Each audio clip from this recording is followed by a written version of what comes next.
So agreements that we're asking folks we developed all together are, remember that this is a student voice, student panel bringing their experience and expertise as people living their truths. So you may hear things that you're like, oh, I didn't know that, right? So reminding that we're all learning together. So listening for understanding and having openness to know that you're learning, right? From people whose experience is their truth. Respecting boundaries. So knowing that our panelists can decide to answer or not answer any questions. If you feel uncomfortable as an audience or participant, you can put a question. If you feel uncomfortable and need some clarification about a question, you can put that in chat where everyone can read it. But if you feel uncomfortable doing that, you can send a specific message to Gavin or Chingy, and they'll escalate the question to me for clarification.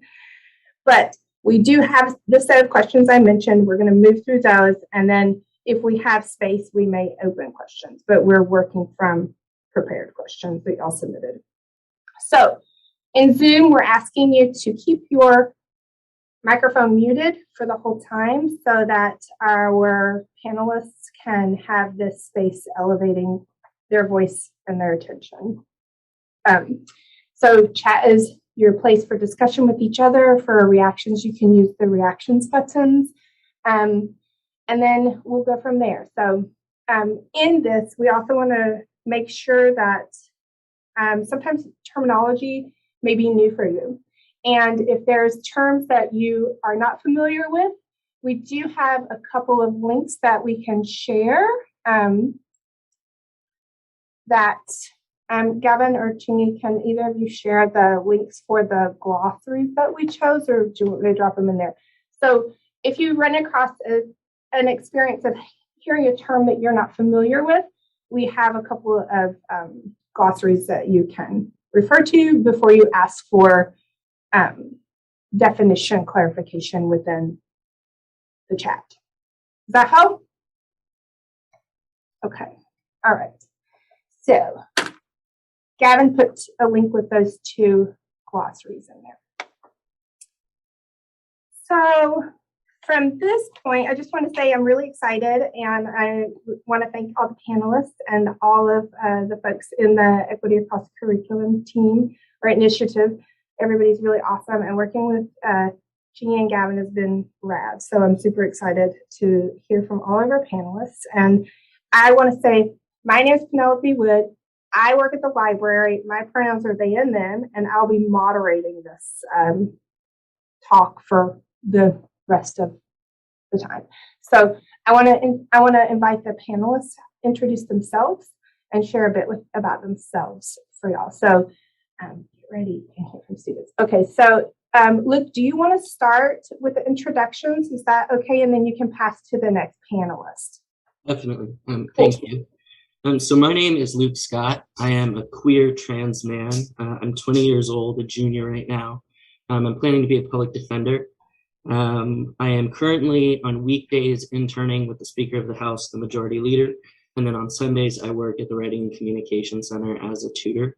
I love what I do. I am so stoked to be here and so grateful for this opportunity. And yeah, that's me. I will pass it off to Sav. Hi, I'm Sav. I haven't seen Luke in a while, but we are friends. I know a lot of people on this panel, actually. I am a junior majoring in computer science.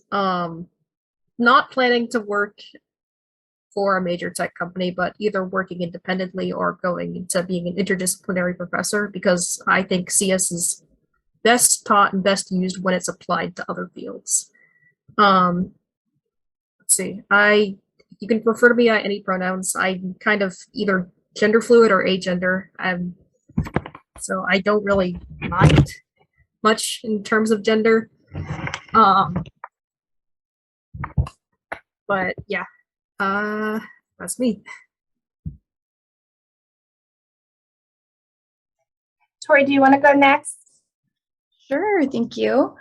I'm Tori Satterfield. I am a senior majoring in law, economics, and public policy, as well as society, ethics, and human behavior with a minor in human rights. And I came out as non-binary just a couple of quarters ago on campus. And I'm just really excited to be a part of this panel today. And I'm going to pass things over to Joe. Hello, my name is Joe Lolo. I use they, them, or he, him pronouns. I finally got a camera working on my phone, but my laptop is currently updating, which is what I would usually use. I'm a senior majoring in culture, literature, and the arts and media and communication studies. And I'm hoping, well, I'm going to be going to graduate school next year, but I'm hoping to teach at the college level. And I'm presently working on campus as a peer advisor for first year and pre-major programs. And I see a lot of the staff members that I work with are here right now, which is really nice. I'm glad that they're here to support me. Jesse, I'm going to pass to you. Is that okay? Thank you, Penelope. My name is Jesse. I use they, them pronouns. I am a senior in the same exact major as Tori. I transferred into UW Bothell mid-pandemic, so my experience, I think, is very different, and I'm still getting to know the campus that I feel like a stranger on, so that's not what I expected. And I transferred here from Texas. I lived there since I was 25. I'm now 28, and I've been living as a non-binary person for about 8 years. So I had most of my journey in a very conservative state, and I'll be reflecting on my experiences from that perspective, also with the perspective of the privilege of my white skin. I wish that there were more diversity here on this panel, but I'm glad to see who we have, and I can only speak from my experience. So I'll pass it off to Cassie. Hi, I'm Cassie Mira, and I am a first-year graduate student in the museology program on the Seattle campus. I'm currently taking one class at UW Bothell, and I also am a staff member at a place called Global Innovation Exchange over in Bellevue, which hosts the MSTI master's program for UW. So I am a queer transgender woman, and I'm non-binary. So I use she and they pronouns. I'm happy to be here. My transition experience comes from other institutions primarily. So I'll be speaking from that perspective. Awesome. Thanks, y'all. This is great. And thanks, Chini, for putting the bios in the chat. Y'all can read back on those as participants and audience. You can read a little deeper if you want to. So what we're going to do now is we're going to move into the question part of this. So the questions we're going to start with, I'm going to read the question, and I think they're going to get dropped in chat too, so people can see what question is being asked. And I'm going to call on one of the panelists to begin the conversation for all the questions, and then y'all can just jump in where you want to. Is that cool? Yeah. Okay, cool. So the first question is a collation of lots of folks submitted related questions. So we've distilled it down to what microaggressions have you experienced in the classroom or on campus at UW Bothell? And Cassie, do you want to start the answer that one? Is that cool? And also, y'all can say pass, and I'll ask something. Yes, I can. I actually prepared an answer for this question. Since I've only been on campus for one class thus far, I was going to talk about I pass as a woman, and passing is a thing that just means that I'm treated as such, and experience they experience me that way first. So if anyone encounters me, I experience their assumptions from that perspective. And I haven't been misgendered on campus, However, when I was transitioning, it was at a small college, not too much smaller than UW-Bothell. And the types of microaggressions that I experienced were that people expressed concerns about me to the administration. And they were more their fears. They were expressing their fears as concerns. And they were operating out of fear. And I had to go into meetings about it. And as I transitioned, at one point, it became like, this person is in this bathroom, and now there's a problem because they're in this bathroom. And that shift, the administration, thankfully, was very thorough, and I wish I hadn't had to go to so many meetings about it. Wish they could have handled it without needing to bring me in every single time. And that's pretty much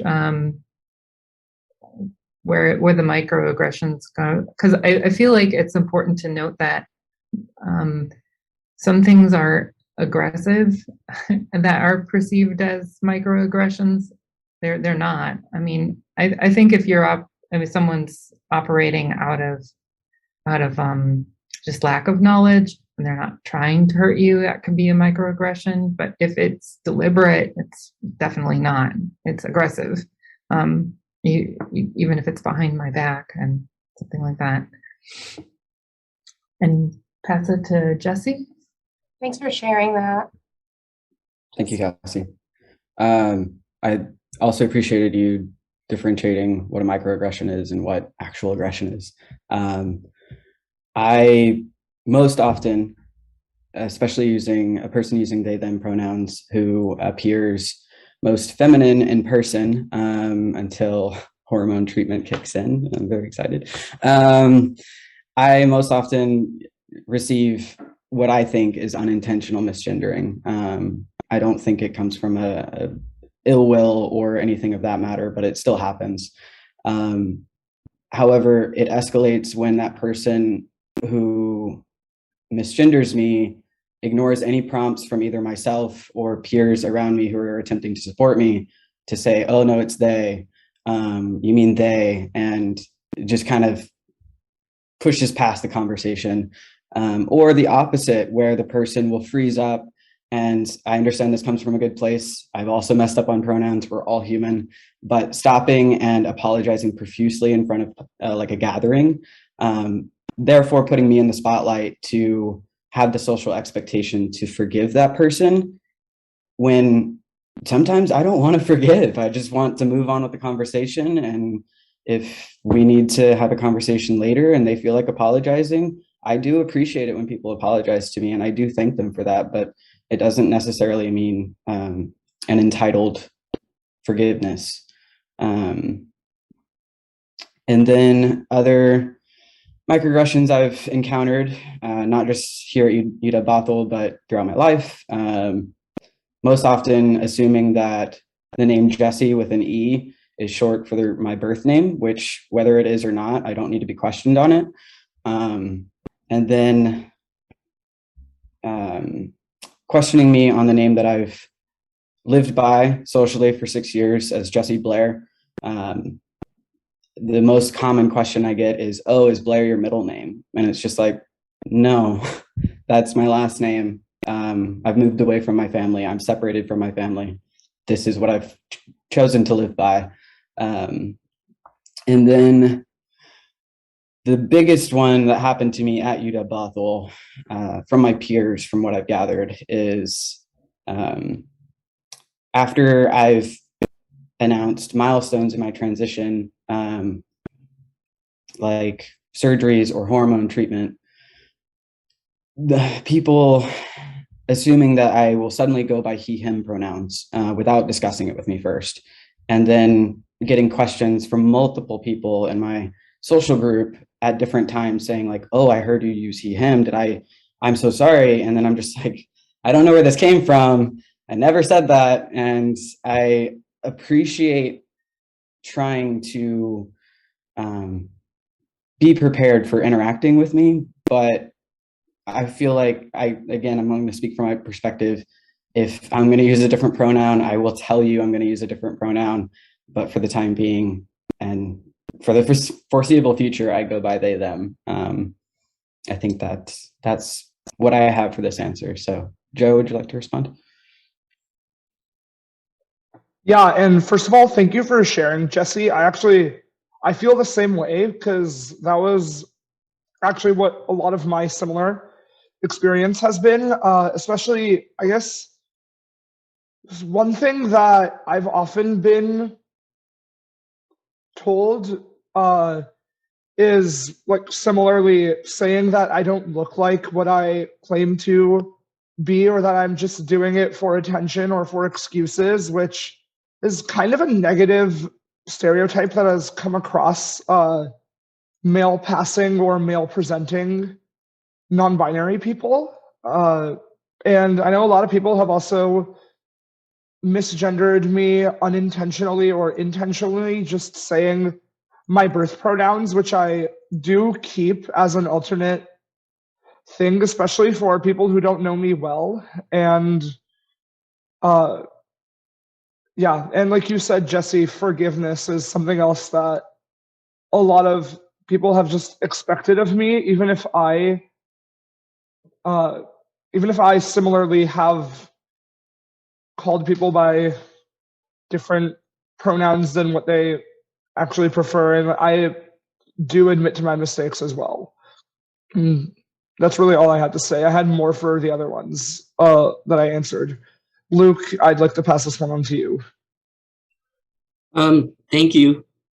I think I have a different sort of experience because I had the incredible privilege of being able to access a supportive family and a medical transition when I was like 14, 15, 16.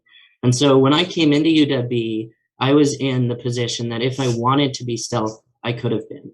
And that is what I wanted to do. I had just been assaulted in my workplace by a mentor because I was trans. I had been bullied out of the GSA group in high school because I wasn't queer enough. And so when I came into UW, I was really of the mind that no one needed to know that I was trans. I had the really amazing, the fortune of having Professor Lichty as my first quarter teacher. And that was the first time I'd ever seen a queer professor. And needless to say, I am now living out and proud as trans on this campus. But this matters because people almost never suspect that I'm trans. Sometimes I'll tell them that I'm trans and they'll think that I'm transitioning to a girl because it's unfathomable that someone who looks like me could be trans. I think something I want to highlight with regard to what my colleagues have said here today from the perspective of someone who's binary and passing is that people will talk to me, they'll find out I'm trans, and sort of as a fun talking point, they'll make jokes or statements that really throw non-binary people under the bus. And I think this centers around this idea of binary gender being the measurement of are you really trans enough? This past quarter, I took a GWSS class, and I was sitting at this table, because it's all group tables with this group of straight cis guys, and they had said something harmful, and I made known my trans status. And then they started making jokes about non-binary people being pregnant. And you just sit there and it's like, we can't pick and choose, right? There is no trans enough. And if you're gonna support people like me, you have to support people who are not like me, right? And there's no one right way to be trans. And I think that the rhetoric that there is really, really deeply laced into a lot of different curriculums and classes. And so I think that's a really important thing to know. The other thing is really well-meaning professors who, once I make known my trans status, then expect me to be an open book to the professor, to my peers, right? To really anyone who wants to know about trans people? And while I understand that the intention there is, like, let's be educated, right? Here's a great opportunity. Trans people aren't opportunities, right? They're human beings who do not want to be subjected to just a plethora of invasive and a lot of times bizarre questions. So I think those two things, kind of highlighting actual inclusivity and real advocacy, and then also, if you're a professor, you're smart. We all know that. Read about it, Google it. And if you have the fortune of having a trans friend, maybe you can connect that way, but don't place it on trans students to be educators when they're just trying to go to class. So those would be my words. Thanks, Luke. Does anybody, Tori or Saf, do y'all want to add to this, or should take a minute to add, or do we want to move to the next question? No pressure.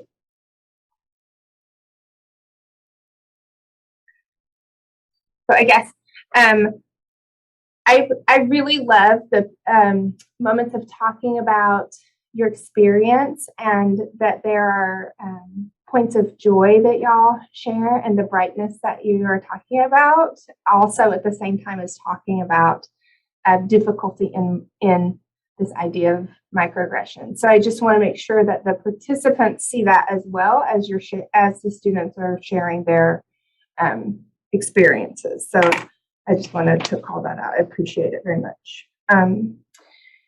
The next question, the second question we're going to move to is, and it's a condensed question from multiple questions, so you'll hear different framings. So how can University of Washington Bothell academic and support staff, like tutoring or the library, financial aid offices, etc., how can staff better support students, support you? And I guess, Luke, do you want to jump in on this one to begin with? Is that cool? Cool. Yeah. I think I'm actually going to let Jesse go first on this one, if that's okay, because I just gave a whole spiel and I want to make some extra space there. That's absolutely fine. Jesse, do you want to come in? Yeah, I can chime in. Thanks, Luke. Okay, so how can UW support staff better support me and people like me? Every time this comes up, and no matter what sort of social environment I'm in, it comes back to wearing a name badge or having a nameplate in the vicinity, and or buttons that have pronouns on it. Whether you're cis or not, that's a display of solidarity, and you're showing that I'm welcome to tell you what my pronouns are. And by having those name badges or nameplates with pronouns there, even if you don't have the chance to introduce yourself with your pronouns, it's still cueing that person that it's safe and that they're welcome. And then, of course, introducing yourself with your pronouns is greatly encouraged to show support. Asking people pronouns, I don't care where you're at, whether it's at the dog park or a bar or at school. I think it's very much encouraged in our changing world to get to know one another and make less assumptions. And then I think I've skipped over a bit, so I'm just reading through my notes to make sure I touch it all. But I personally have a huge button that I wear on my backpack that says they pronouns. I loved it. I actually got it from, surprisingly, my community college in Texas, where I finished my associate degree. Really shocked me because it's Texas and never had any sort of support on that campus before. But one day they were handing them out, and no joke, that was the best day of my life, at least in Texas. And then I'm going to touch on this a bit in my other answers, but especially for support staff who get to decorate their walls or maybe have a little bit more freedom with that, having informational pamphlets on pronouns, on gender expression, on sexuality, placed on counters where a student is bound to walk up, whether that be like a library checkout counter or what have you. I greatly encourage that. And I'm sure there's organizations in this area that would provide those resources to the campus. And that way, that takes the burden off of all of us for every interaction we have whenever our transness or non-binariness comes up. Especially speaking from my time in Texas, every conversation would have to explain to a person that they is a singular pronoun.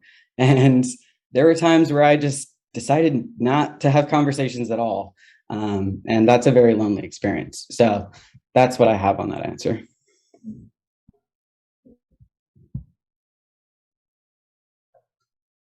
Cassie, do you want to go after Jesse? Is that cool? And then we'll come to Luke. Thanks.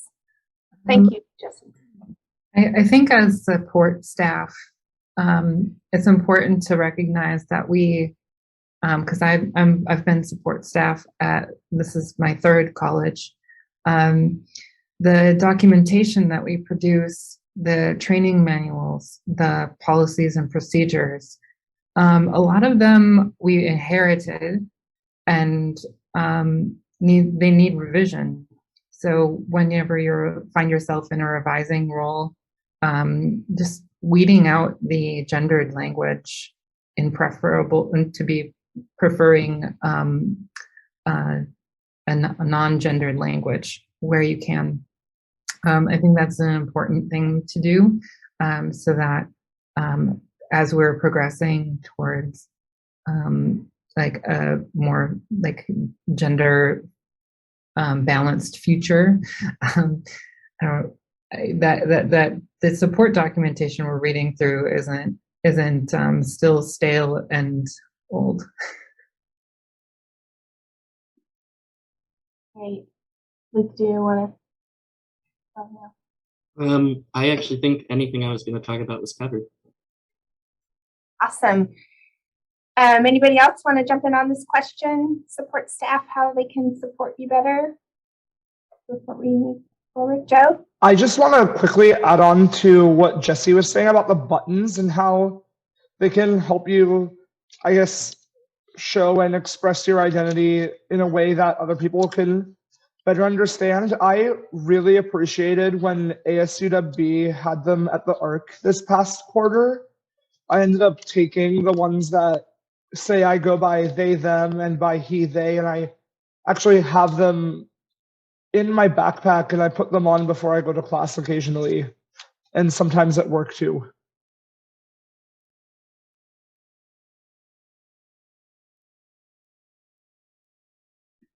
I'm just going to chime in really quick to say it was actually the social justice organizers / achieving community transition that that put those buttons out. I am sorry, I did not know that. I thought it was ASUW because Reese from ASUW was the one who showed me them. Yeah, I think that it would send a really important message though if our associated student body did more things to support the queer community, especially trans and non-binary students. But right now, that has been the social justice organizing team. Yeah, and thank you for that.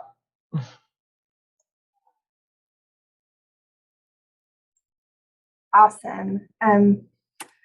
So next question, it's going to pivot similarly, but talking about faculty this time. So how can faculty make you feel supported, safe, and welcome in the classrooms and in their offices? And if Tori or Sav wants to jump in for the beginning of this question, that would be really awesome. I can start out just by reiterating what you said for the previous questions, that pride buttons, even small things for like performative justice in general, while it's not a conduit for real like long-term social change, it's still enough to just present that, like, as a trans or queer student, you know right off the bat you're safe with that professor. They're not gonna, well, most likely are not gonna make any active attempts to harm you via your identity. Yeah, I mean, I think this is going to get echoed a lot, but just making space in the classroom to, state your preferred pronouns. If the teacher sets that example in a classroom, I think that goes a really long way. And also, I totally agree with Sav. Like, the spaces that I've been on campus that had a trans flag or a pride flag, like it just automatically kind of, I'm just like, okay, I belong here. I think it's a really powerful signifier and something that is really easy that anyone can do. I highly agree with what Tori just said, and I think something that has really helped me, I guess, feel seen and heard as a queer and non-binary person myself was, I guess, just sharing pronoun information on the first day of class. And that's just, and I guess reminding over time as well, which I've had the experience with a few times. And I remember one of my professors who I've had multiple classes with and will be taking one with again in the spring actually included a statement where she announced her commitment to creating a safe space for queer students on campus in her classes, and she shared several resources that could help them personally succeed in class and beyond it. And I think the reason why I kept coming back to her and considering her one of my favorite professors here is because she kind of assured that she's committed to creating a safe space for others and supporting our learning.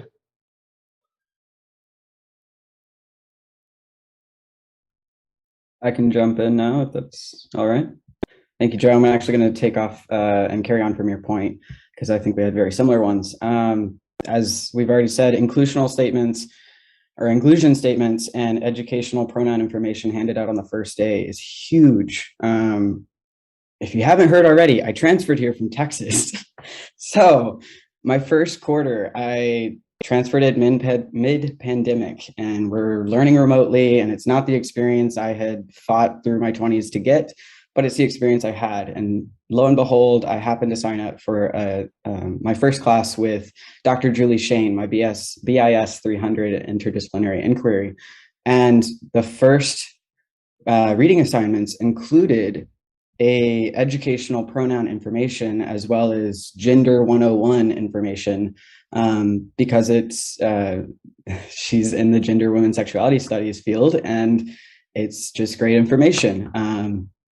I read that, went into class knowing that not only was I welcome, but I had a professor in my corner ready to help me with whatever I needed to feel safe. And that was huge. I thought I just stumbled into the most progressive world or place in the world, and I was so stoked.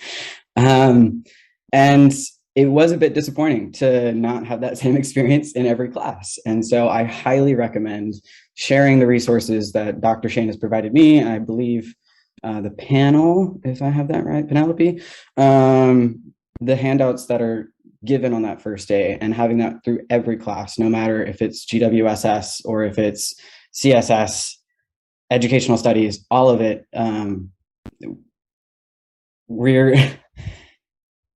We're not just going to put ourselves in a box and go to GWSS classes because that's where we belong. We belong everywhere. And it would be nice to see that we're encouraged to belong everywhere. And that's a simple way to do it.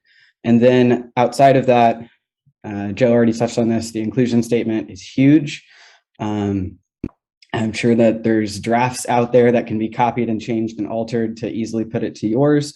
And then the last thing that I have is, whenever asking students to share their pronouns, because hopefully you're doing that, you're also using language that says, if the students feel comfortable.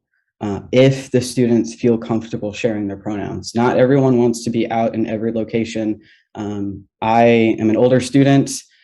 This is my 4th attempt to finish my bachelor's because such is life. And I know that I'm surrounded by peers that are still either living with parents or visit them during breaks.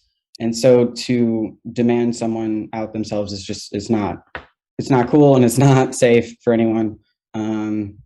I believe that's everything I have on that. So thank you. I just wanted to say, Jesse, I would love it if you shared those resources. Like, that would be really nice, especially because I'm applying for TA-ships in graduate school right now, and if I end up getting one, I will totally do that, like, for my students. For sure. Thanks, Joe. Did you want to add on in here? Or anybody else want to add on this question? I will just really briefly here. So in just about every class that I've taken at UW, and I've done at least 15 credits with no summers off for 3 years. So I've taken a lot of classes. There's always the introduction, right, with the syllabus on the first day. You know, they go through their rules, they go through their grades, and then at the end of it, it's usually a copy and pasted thing from the university, and they're like, you know, like if you're a veteran or you know some assault happens, here's this, and it's always this just like passive last minute, you know, like it really doesn't matter.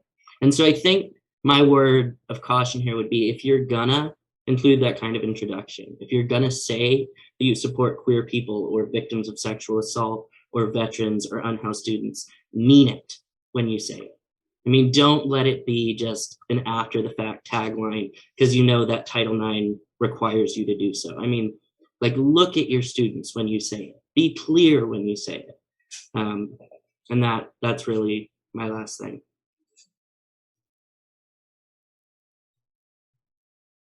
Thanks. Does anybody want to add more on the question about faculty support? Thanks for bearing with my pauses. I just don't want to like cut anybody off. So I want to move to another question. For the panelists, I'm gonna ask for question 5 next with the, because we're talking about pronouns and misgendering. So we'll come back to the question prior. So just to tie in and wrap that block up, is that cool with y'all? Okay. So we have multiple questions that came in from the registrants around pronouns use and stuff. So this is a complex series of questions. I'll just read all of them, but around pronouns and misgendering. What's the best course to take when identifying gender of students in class? The next question, is it better to use pronouns for everyone or no one? If or when I misgender you during a class or workshop, what's the best way to correct my mistake? I would like to hear from someone whose identity is fluid or uses multiple pronouns like they, she, or he, they. Should I primarily use the pronoun they list first? And then on a day when they identify with a secondary one, will they tell me if I'm misgendering them? So there's some like very related questions. We all put them together. So I just want to invite y'all to engage with those questions and you've talked about it a bit in other parts of your answers. So feel free to repeat or not repeat. It's up to you. But can I ask Tori to jump in first? Is that cool? Yeah, that's cool. So first, I love that people are asking these questions. I just want to say that it definitely shows that people want to do the right thing, and that feels really good. One of the questions that I want to kind of like pull out from there is the one that is referring to people who go by she, they, or he, they. Even just last quarter, I was putting she, they pronouns on my Zoom, and like I have the little buttons that we gave out. And I think that this is one of those questions where it's going to vary wildly, no matter who you ask. There's not a one size fits all answer. I have friends who use, he, they, or she, they pronouns, not because they're non-binary, but just to signify that they're a safe person. So there's really no way of knowing just by looking at someone's pronouns, where they're at and how they're feeling. And I don't really think it's appropriate to go to each individual and ask, like, why do you use those specific pronouns either? I can say that for me personally, when I was using she, they pronouns, it was because I was a little scared about, just kind of like jumping into the pool I mean, for me, it was like a stepping stone where I could kind of try something out, see how people reacted. It was just what I felt the safest with. And then the first time that someone actually used they pronouns for me, it was like I came like, oh my God, I'm gonna cry again. It felt so good. It felt so incredibly validating. And that was what I needed to feel like, okay, like I'm ready now. And it was like immediate. Like the next day I was just like, all right, everyone, this is how I felt for a very long time. And it's also like weird for me because I'm in my 40s, I'm a parent, and I think that, you know, parenting is so gendered that it really made me feel like even more boxed in and contained and restricted as to how I could present myself. And so really like having the freedom to be in an environment where I was starting to see other non-binary people, you know, becoming close with friends with people on campus who are trans, like for me, that representation mattered so much. And that's just my story, right? Like you're going to hear a completely different story from another person who, you know, has gender fluid pronouns. So my best advice, if that's something that you're really, you know, passionate about getting an answer for, is creating some kind of survey. I've had teachers who, you know, at the start of the quarter, they just say like, you know, tell me a little bit about yourself. And if you are interested in knowing if, you know, if getting gender right is really important to you, or something that's private between you and each, you know, this is really important to me. I want to make sure that you feel validated in my classroom. If you use these kinds of pronouns, what works best for you? What makes the most sense for you? What's going to bring you joy being in my classroom every day? That's how I would handle that, because you really, there's no one right answer for that. Great. Anybody else want to jump in? Thanks, Tori. I want to jump in very briefly and say the reason I use like any pronouns, or I specify that I use any pronouns. I used to use they them, but I was misgendered enough then, and I didn't mind it enough that I felt it necessary as a sort of social courtesy to change it, because there are people who pronouns matter extremely to certain trans individuals, and to other trans individuals it might not matter as much, like me. And so I think there's a time and place for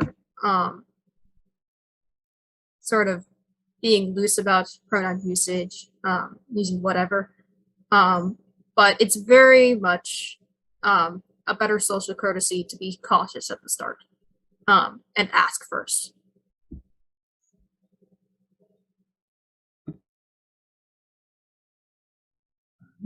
I just want to chime in with, so I've transitioned, and I was she, her, hers for a long time. And I would like to call like my experience as the bounce back of there was a point in the middle period where I just felt more comfortable, but I don't so I put them in the order of she, they, to signify like that I'm a non-binary trans woman, and that there are binary trans men and binary trans women, and they do not feel any, you know, they don't want to be in a middle space. They don't want to experience life that way. And I put them in the order of she, they, because it is preference for me. English language is read from left to right. So I think that's safe to say, is that if whatever is first is the preferred, without having to ask somebody.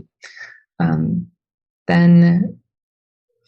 if you misgender someone, brief. We've covered this, the brief moving on, even without apology, especially if it's a class, there's no reason to take up time with an apology. Just move on. Or if you're feeling you can't remember what they said, use their name. That's never going to be a problem for anyone. And it helps remember people, remember who they are in their totality if you are repeating their name. I think that's everything I wanted to cover. I want to add one quick thing here, because I think that we've talked a lot about specific examples, and while that's helpful, I also think it's good to offer a sort of frame of thinking when you're in these situations. My first tattoo ever, I don't know if you can see it, it's the scales of justice with an equality symbol, but everybody thinks I'm a Libra. I'm not. Point is, right, when we're approaching things like this, think of it in terms of harm reduction. So one of the example questions was pronouns for everybody or pronouns for nobody. I can promise you that if you use pronouns for nobody, chances are you're not hurting anybody, and non-trans people probably won't even notice. But for the trans student who is so anxious, as I think everyone on this panel has felt about just how they're going to be referred to, not being misgendered can be an enormous relief. And then additionally, in the case of, maybe someone who's a little more fluid with pronouns, in my opinion, if I was given the choice of having, to maybe just explain myself in terms of how I identify and what pronouns to use to a staff, or being publicly misgendered, having to engage in that sort of confrontation, and then also knowing that there was an audience to witness that, I would always choose that one-on-one. And so I think in instances where you're not sure, politely asking, not necessarily why, but how, will almost always be the safer bet.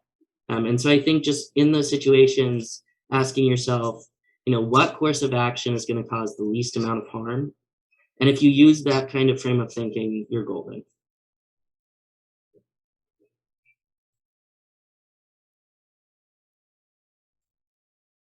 I'm interested, Jesse, do you want to add anything in here? Or I don't want to obviously tell people they have to talk, right? But I don't want to. No, how do I follow Luke? That was amazing.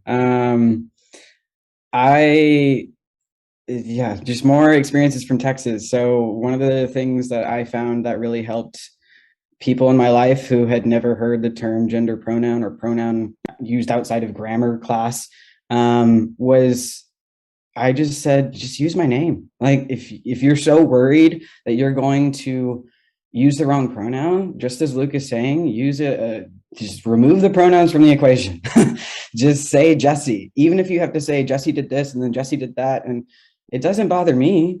I'm being referred to as who I am.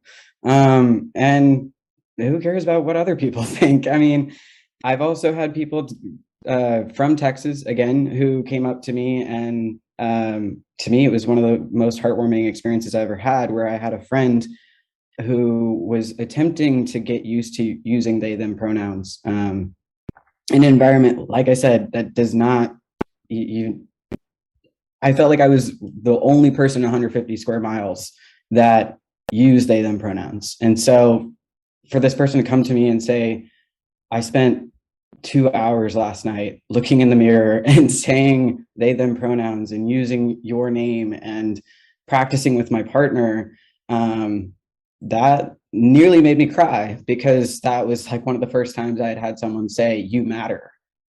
And that's where I'm going to leave that. So.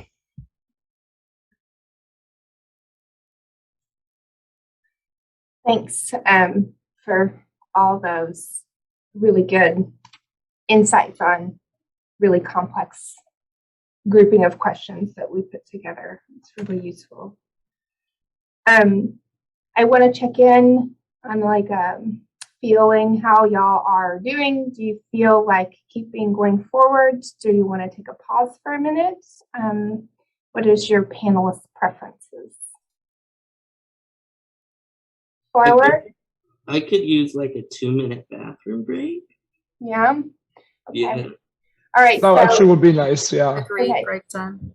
Okay. So I want to ask the participants, please don't go anywhere. Hang out here. We're going to come back. Let's take 5 minutes and come back at like 12:05, just to call a number. So 7 minutes. Is that okay with people? Great. So we're going to, y'all go ahead, panelists go ahead, and I'm going to talk to the group and come back at 12:05. Okay. So we're going to ask, we're going to pause our cameras and pause our recording for the break.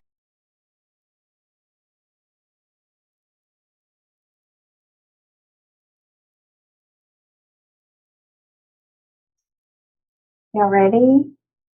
We're back. Cool. Thanks for coming back. Yay. And I'm glad that none of the computers dropped. So our recording is on. We're ready to go. Okay, cool. So we're going to pick up with a series of questions that are around. We're going to change into framing away from like faculty and staff direct support. And there's a question that we wanted to pose that got submitted. How can UW Bothell faculty and staff, well, actually that's the staff and faculty support, sorry. How can we support students who confide that they are transitioning without family support and are experiencing anxiety? So, Cassie, do you want to start with that question? Is that okay? Cool. I just want to first acknowledge that if a student is sharing that with you, it means they trust you a whole lot. And it shouldn't be taken lightly. I don't know if there's always something for you to do. It's going to vary based on every student who discloses that information. They may already be working with a therapist, and this is just a step that they're deciding to take for disclosing. And that I would just be happy to be a part of that process. If they're I would say like if they're like an employee of yours, they may be starting the dialogue for changing their pronouns, and just by letting you know first, and then it may occur at that point and may occur weeks or months from then. It's going to be when they're ready to have something happen. If they don't have a therapist, or if they're not, I mean, I'm thinking about from the transition perspective, when I mentioned having a therapist, because not all non-binary people need one. But that's where was it going with that? If you're not comfortable doing anything, having a list of resources to refer the student to might be a good thing to have.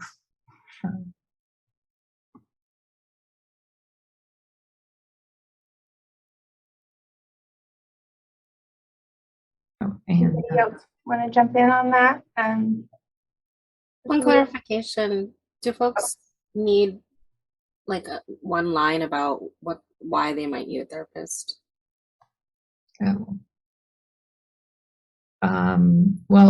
anxiety. I was addressing the anxiety level, and I would say that the anxiety itself can become overwhelming.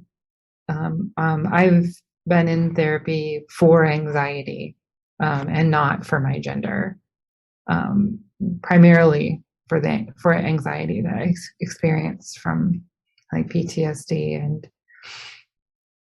other, just like it's not focused on the gender issue for me, but it can create a lot of anxiety, and having someone to talk to and confide in makes a lot of difference for me personally. And I want to follow up on that first, in conjunction with what Cassie has said. it's pretty well documented, really well known that just being trans makes you statistically far more likely to suffer from anxiety, from depression, from risk of suicidal ideation and actions, especially if you have intersecting identities that are marginalized. So if you're Black or brown or disabled or just poor and trans, those are the people that probably need therapists more than anybody else. But also, just being trans, right, doesn't necessarily necessitate a therapist, but I did want to include that. To the question, when I first answered this in the document we share, I approached it from an institutional lens. I'm a pre-law student. Like I said, I had the privilege of access to support networks and medical transition when I was young. And so I've had the opportunity to see what works and what doesn't. I know that from being trans and I have consent to share the story, one of my best friends in the world is a recent UW grad who was going through trying to transition well at UW with the kind of, just a nightmare family, like so far beyond non-supportive that it's things you can't even fathom. And I think that what the institution can do is multifaceted. First, I'd like to see some kind of attorney, some kind of legal person contracted who can help navigate things like FAFSA, WAFSA, document changes, getting your passport updated, your driver license, right? These are things that your average 20-year-old, trans or not, is going to have a really hard time with. I'd like to see specifically queer counselors. I know we have some really, really amazing queer staff. So let's keep those people and let's get some more, right? I think also on the note of therapy, if there could be somebody on campus, just one counselor, probably who's queer, who is able to network for that student with endocrinologists, with queer therapists, with surgeons, right? Therapy is so important in part because in order to access medical transition aids, you have to have letters from therapists. And if you can't find those therapists and you don't have a supportive family and you don't have a great income or you're otherwise marginalized, life can just feel impossible. But if we bring it down to the more macro level and we talk about staff, echoing what my colleagues have said here, right? If that student is coming to you and saying, right, I'm in this untenable situation and I need help, right? You are now, whether you like it or not, burdened with helping that person. Because you mean something to them and they know that you have access to resources that they don't have, or else they wouldn't be telling you. So I think the best thing that you can do, if nothing else, is just stay in contact. So many trans people, especially trans people of color, get disappeared by the system, by incarceration, by violence, by poverty. And so just staying in contact, literally just being their friend can make such a massive difference. So I think the first step is just being there. And if you have the time or resources to also help them network, right, to say, what do you need right now and how can I help you get there? Or figuring out how you can help them get there yourself. Just doing as much as you can for them to take some of the weight off of their shoulders.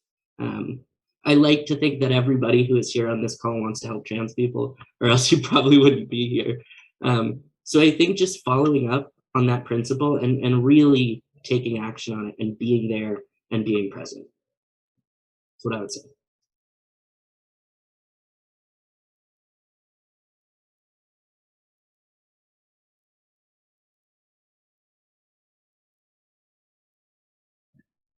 I'll add to that too. I also just want to point out something that Devin listed in the chat about the VPA office being available. And that's not something that is really widely advertised. And I don't know why that is. But I think, as Luke and Cassie both touched on, if a student is coming to you, number one, that means that they really trust you. And that they see, something in your relationship that makes them feel like you're a safe person for them to address these issues with and get help from. Number two, as much as I love all my professors, if I were to reach out to a professor, it's probably because I really just did not have anyone else, like to go to your professor for help with life stuff.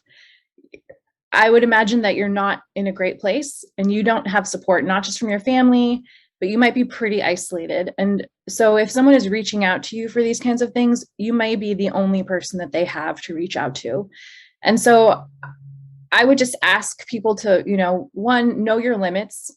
I don't expect my professors to be therapists. And so understand that if you're not trained to navigate these situations, it's possible that you could do more harm than good. And so if you know that you don't have the capacity to be someone's mentor through these things or to be their therapist, then please have some resources in your back pocket that you can give to them. And one of the issues that I've seen as a student on this campus is that there aren't really a lot of resources on campus for students that are navigating these issues. So that means that you're going to have to do some homework to know what's at least available in the community, off campus. Another thing that you can do is, advocate for all of the things that Luke is talking about, all of these things that we don't have on campus. It's because we don't have anyone advocating for us. Like, we don't have anyone helping us. I would love to see a queer center on campus. I would love to see more queer faculty and staff and counselors, but I'm just one person, and I'm not going to be here very long, right? None of us are here for very long. It's the staff and faculty that are here for a long time and that can actually really help propel this fight forward. And so we need you. And so it's not just about, supporting a student in that moment. It's about making this campus something that supports them so that they don't have just one person to go to, so that they arrive at school every day and they know that there is enough counselors on campus to meet the student body's needs. Right now, there is not. The counseling center has to turn people away because everybody's so overburdened from COVID. But, to know that not only are there counselors on campus, but there are queer counselors or counselors that, really specialize in the complexities of these issues. You walk on campus and you see trans flags, and you go to class and your teachers, asking people to state their pronouns. These are all things that seem really attainable. And it's just about, creating enough momentum that everyone is doing these things is really important. Awesome. I actually just wanted to add on to Tori real quick. Okay. Yeah, it's actually been really hard to try to find resources. For me particularly, I kind of belong to intersecting marginalized or underserved identities, being queer and also disabled. And it's been really hard, both finding affordable counseling that would be close to me and supportive of my identities, but also to just find other people who are going through the same things that I'm going through. And I was lucky enough to be able to visit the Q Center at the UW Seattle campus occasionally. And I really think that having just something like that to increase the visibility and presence of queer students and on a broader sense on campus would just be really nice to do. It would make so many students feel more accepted on this campus. Awesome. For our collective last question, I want to condense two questions. Question 9 and question 10, right? So what communities in person or online or at UW or elsewhere support your identity, and then condensing that with what extracurricular programs or co-curricular supports would you like to see at UW? Because I think it kind of ties in with what y'all were saying here, right? So if I can ask Sav, can I call on you to kick off that question? Is that cool? Sure. I can start by, first mentioning that we do have, it's currently unofficial, because we don't have enough officers, but we do have a Pride Alliance, which is our semi-official club for queer students. There's been a bit of drama going on with it, so, and I'm not entitled to get involved with that drama.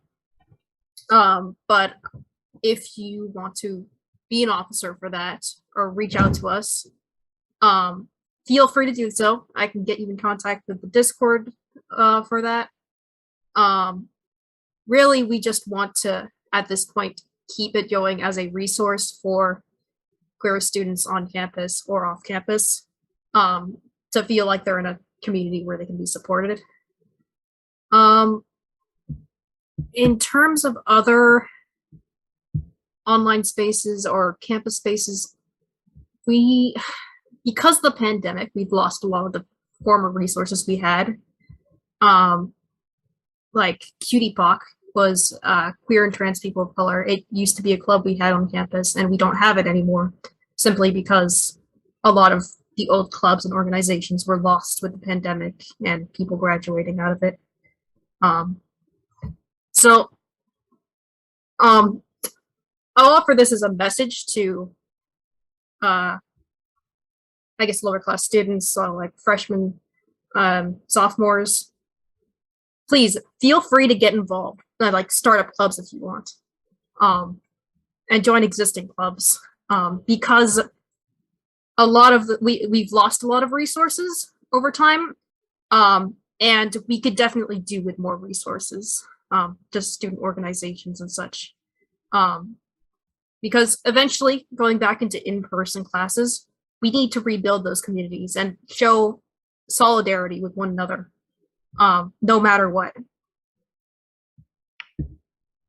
I really agree with that, Sav, and I'm really lucky to have had many different on-campus jobs and involvements where people have been very respective of my identity. And I remember my first year, because I was kind of interested in it, I joined the Husky Herald student newspaper, and I still write for them today. And ever since I've started writing for them, I've felt kind of the confidence that I've never really felt before to express my identity more in my writing. And I've written a few pieces over my stint writing for them that discusses like both my own experiences as a queer person on this campus with like interviews from other students, and also just the achievements and accomplishments of queer people elsewhere, like famous ones. Just last issue in January, I wrote about Kim Petras and her new single that came out last month, for example. And it has helped me so much in just giving a voice for myself and other people going through similar things. And another thing I really want to talk about, that I really want to shout out, because I see a lot of the people that I work with every day are actually on this call right now. I'm presently working as a peer advisor in first year and pre-major programs on campus right now.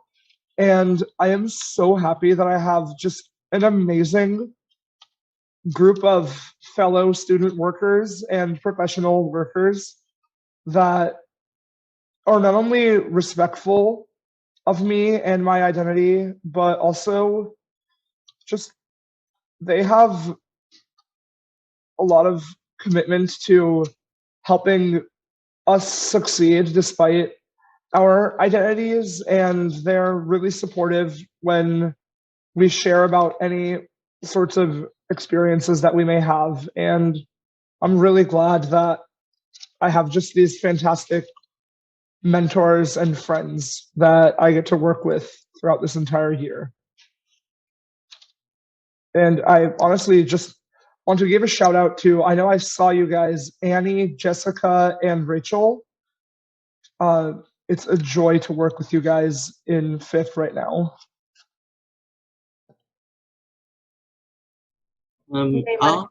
I'll speak to this one briefly.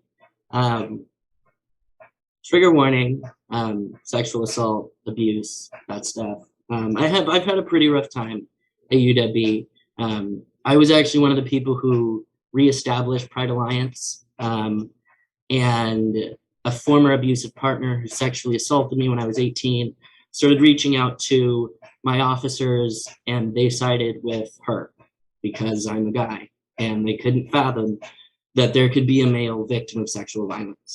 And so I really had no choice but to leave that club. I tried to run for ASUW, and that person and the people that they had aligned against me targeted my social medias, reported them, had them taken down days before the election.